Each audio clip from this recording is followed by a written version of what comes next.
ప్రాజెక్టులు స్టార్ట్ చేసినారు అధ్యక్ష.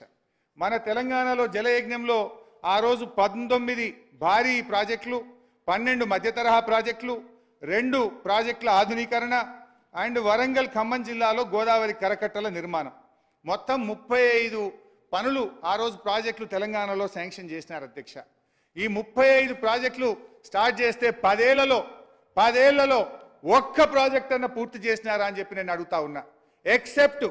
ఎక్సెప్ట్ మన గుత్పా అలీసాగర్ లిఫ్ట్, అది 90% గత తెలుగుదేశం ప్రభుత్వ హయాంలో మంజూరై 90% పూర్తయితే ఆ 10% పనిని పూర్తి చేసి అది నీళ్లు సప్లిమెంటేషన్ కొత్త ఆయకట్టు కూడా కాదు, ఒక్క గుత్పా అలీసాగర్ తప్ప జలయజ్ఞంలో స్టార్ట్ చేసినటువంటి 35 ప్రాజెక్టులలో ఒక్క ప్రాజెక్ట్ అన్న పూర్తి చేశారని మీ ద్వారా నేను అడుగుతా ఉన్నాను అధ్యక్ష.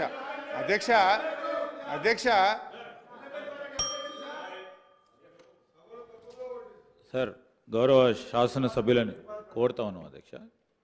ఈరోజు 2007లో మొదలు పెడితే 14 వరకు దరిదాపు ఏ ప్రాజెక్టులు అయితే సంకల్పన చేసినారో వారికి ఎన్వైరన్మెంటల్ క్లియరెన్స్ విషయంలో కానీ, డిపిఆర్కు సంబంధించిన అంశం విషయంలో కానీ, హెడ్ వర్క్ చేపట్టడంలో కానీ యుద్ధ ప్రతిపాదికన ఆ రోజు ఒక కార్యాచరణ తీసుకొని ముందుకు నడవటం జరిగింది.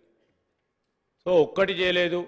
ఈరోజు నేను చెప్తాను, శ్రీపాద ఎల్లంపల్లి ప్రాజెక్టు 99% కంప్లీట్ అయిపోయి ఈరోజు గౌరవల్లి రిజర్వాయర్కి సంబంధించి కానీ, ఈరోజు మా లక్ష్మణ్ కుమార్ గారు మాట్లాడే ఆ ప్రాజెక్ట్ కానీ, మా దగ్గర ఉన్న చిన్న కాళేశ్వరం ప్రాజెక్ట్ విషయంలో ఎవరు నిర్లక్ష్యం వహించిండ్రు, ఎవరు ఈ బాధ్యతను వహించాలి? ఈరోజు మొత్తం అధ్యక్ష, మా సభ్యులు అందుకోసమే నిన్న కోరటం జరిగింది అధ్యక్ష. అందరు సభ్యులకు సంబంధించి గోదావరి కృష్ణా నదులపై ఈరోజు మా రాజగోపాల్ రెడ్డి గారు అడిగారు, వారికి సంబంధించి వారి నియోజకవర్గానికి సంబంధించిన సాగునీటికి సంబంధించి, ప్రాజెక్టుకు సంబంధించి, డెండి ప్రాజెక్టుకు సంబంధించిన అంశాలు, ఇట్లా అన్ని నియోజకవర్గాల్లో కూడా మేము మొదలు పెడితే కావాలని ఈరోజు దాన్ని ఆపు చేసి కాంగ్రెస్ పార్టీ ప్రభుత్వం మొదలుపెట్టిన అన్ని ప్రాజెక్టులను కూడా పూర్తి కాకుండా చూడాలని ఒక భావనతో వారు వెళ్ళటం జరిగింది. ఈరోజు మేము చెప్తా ఉన్నాం, మాకు బేషిజాలు లేవు. ముఖ్యమంత్రి గారు కూడా మనం చెప్పారు, ఈరోజు ఏదైనా మంచి పని గత ప్రభుత్వాలు చేపడితే దాన్ని ఇంకా మెరుగైన రీతిలో తీసుకుపోయే ప్రయత్నం చేస్తాము.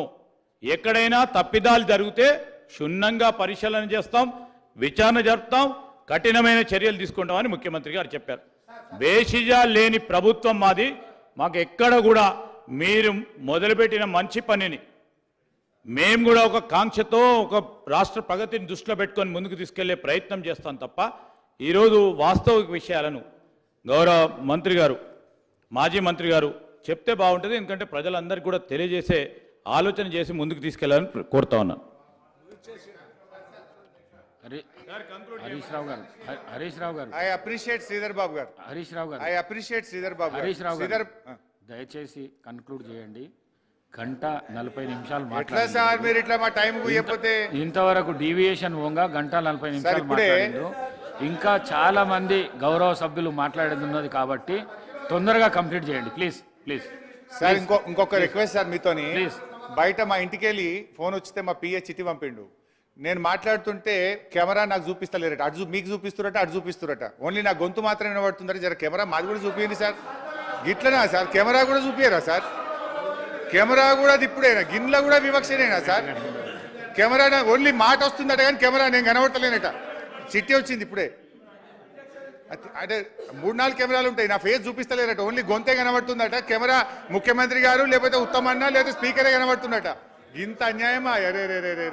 అరే అధ్యక్ష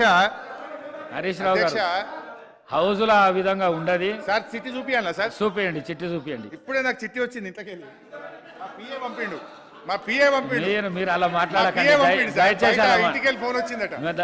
దయచేసి అలా మాట్లాడకండి. మీరు సీనియర్ శాసనసభ్యులు, మీరు అట్లా ఉండదు, అలా ఉండదు. Thank you sir. ఉండకపోతే ఐఎమ్ హ్యాపీ.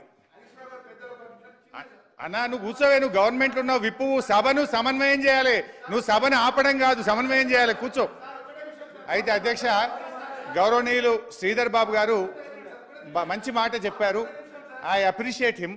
వారు ఒక మంచి మాట అన్నారు శ్రీధర్ బాబు గారు. మా ప్రభుత్వం కష్టపడ్డది, మేము స్టార్ట్ చేసినాము.